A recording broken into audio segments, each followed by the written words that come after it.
And to some cheering news here in Nigeria, where the Association of Resident Doctors in Rivers State Teaching Hospital has actually called off its strike. The president of the association, George Ella, says doctors in the hospitals were asked to resume after serious deliberation with the state government. Well, he says doctors have also been asked to resume at 8 a.m. today, Monday, to help in the treatment of patients, especially those battling COVID-19.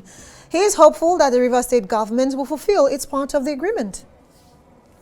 Congress met, and deliberated on the outcome of extensive and robust engagements we have had with the state government through the Office of the Secretary to the State Government, which showed a lot of commitment, on the part of government to addressing the needs. So what the doctors have decided to do is to return to work, to give the government time, to implement, the things we have brought up, and then for us also, to help and reduce the pain, and the sufferings of Rivers people at this time. The strike is off. They have resumed work. You can see the people around, the patients around, and they are being attended to. The whole resident doctors here in Rivers University decided to call off the strike, suspend the strike, because we had engaged with the government, particularly the Commissioner of Health and the Secretary General, Secretary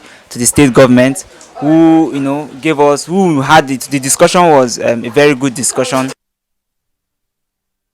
All right, so those are the COVID-19 updates for today. It's back to you, all right, Ndi and Ngozi. Thank you very much, AMAKA. Well, you did end on a very cheery note. Yes. There. Rivers doctors going back, the resident doctors. Of course, the Minister of Labour and Employment has made a point, including, of course, the Health Minister, that this thing should be dealt with at the state levels. The governors really are the ones that should be held responsible for what's going on with the entire blame game is doctors. Not helping us anyway. Let's not forget, this strike actually was called earlier in the year, and of course they had that strike go on for about 2 weeks before eventually some sort of agreement was reached. I know that the Minister of Health here in the FCT had meetings with the resident doctors. I remember the president of the resident doctors even being here on a rise to actually give us details and said most of the things that they had asked for, they had gotten promises from the federal government, and even the ones that the state governments were supposed to do, the agreements were reached on both the federal level and the state level. So the whole blame game is not helping anybody. We're seeing patients really die from lack of treatment because these resident doctors are the ones